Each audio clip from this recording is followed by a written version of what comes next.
आजल्या 1 वर्षाच्या काळामध्ये आम्ही सगळे विरोधी पक्षात होतो, आपण होतो, परंतु अनेक प्रश्नाला अडचणी निर्माण व्हायच्या। आमदार म्हणायचे की दादा लोकांनी निवडून दिलंय, 4-5 लाख लोक पाठीशी उभी राहिली आणि जर कामं झाली नाही तर काय करायचं। आणि असा संपूर्ण विचार करून आज नरेंद्र मोदी साहेबांचं नेतृत्व देशात आहे। मजबूत नेता, विजन असणारा नेता म्हणून त्यांची ओळख आहे। दुसरा कुठला नेतृत्व पाहायला मिळत नाहीये। त्याच्यामध्ये देशातले महत्त्वाचे प्रश्न मार्गी लावण्याचं काम केलं, अनेकांना घर देण्याचं काम केलं, अनेकांना गॅस सिलेंडर देण्याचं काम केलं, तरुणांच्या हाताला काम देण्याच्या करता विविध योजना आणल्या, रस्ते केले, विमानतळ, रेल्वे, असे कितीतरी कामं सांगता येतील।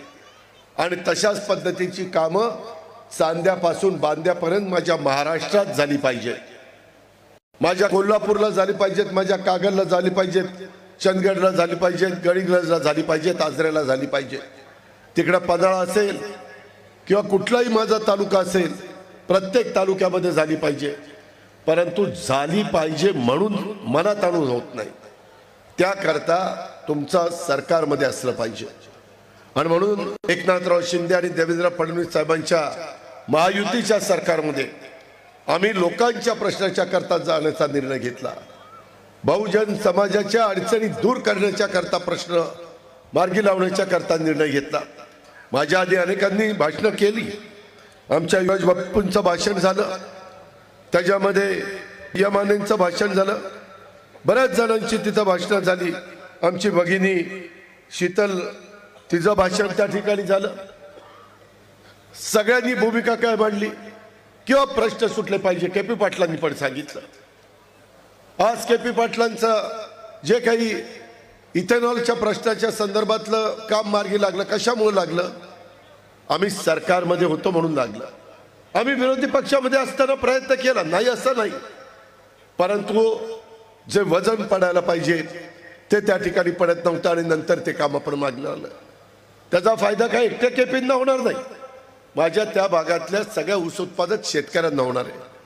त्यांनी इथेनॉलचा प्रश्न मांडला, त्याबद्दल तो प्रश्न निघाला पाहिजे। 28% त्यांनी इथेनॉल करायला परवानगी दिली, परंतु केंद्राने राहिलेली पण इथेनॉल करायला परवानगी दिली पाहिजे 72%।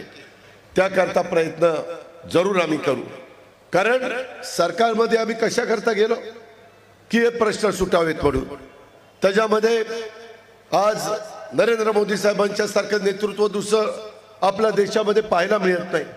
तुम्ही नजर फिरवा, आहे कोण नेता, आहे कोण या देशाच्या 140 कोटीला भूमिका देणारा, न्याय देणारा नेता, हे पण आपण पहा। आज आता इथं अडाणींचा प्रकल्प पाडगाव 20 धरणातलं पाणी नेऊन करायचं, मुश्रीफ साहेबांनी काय झालं सांगितलं, नाही होणार। मी पण आपल्याला सांगतो नाही होणार, जे तुम्हाला नको ते होणार नाही, तेवढी धमक आणि ताकद आमच्यात आहे। तिथं बसल्यानंतर मंत्रिमंडळामध्ये आम्ही सांगू, आमच्या कोल्हापूरच्या शेतकऱ्यांना ते मान्य नाही, संपला विषय, संपला। त्याच्यामध्ये आज 5 ते 6 TMC पाणी माझं काळंबावाडीचं वाया जात आहे। गळती लागली, गळती काढायला किती पैसे लागतात? 80 कोटी। कशाला म्हणतात 80 कोटी? आता पुरवणी मागण्यामध्ये 40 कोटी रुपये दिलेत। आज सकाळी अधिकाऱ्यांना फोन केला आणि 8 दिवसामध्ये काम सुरू झालं पाहिजे अशा प्रकारच्या सूचना दिल्यात। कारण 5-6 TMC पाणी म्हणजे 50-60 हजार एकराचं 12 महिने पुरेल एवढं पाणी आज ते वाया जात आहे। सगळं काम एका पावसाळा सुरू व्हायच्या आधी होत नाही, म्हणलं 40 कोटीचा आत्ता करा, राहिलेल्या 40 कोटीचा पुढच्या वेळेस करू।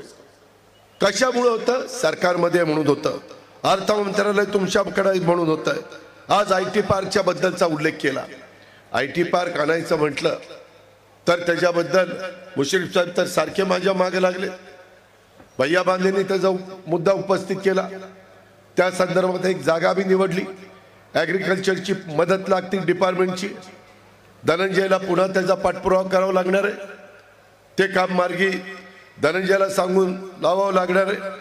मगाशी भैया मानेंनी सांगितलं तसं प्राधिकरणाने पूर्वी 1347 रुपये प्रति हेक्टर माझं पाणीपट्टी होती शेतकऱ्याची बळीराजाची, ती आता 11,340 रुपये केलेली आहे, 10 पट वाढवली.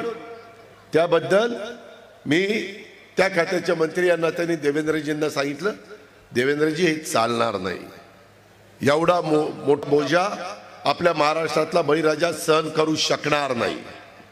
शेतकरी समाधानी असेल तर राज्य समाधानी राहील. त्याचा प्रस्ताव मागवलाय. मी आज तुम्हाला सांगतो, पुन्हा ते पाण्याचे दर 11,340 रुपये प्रति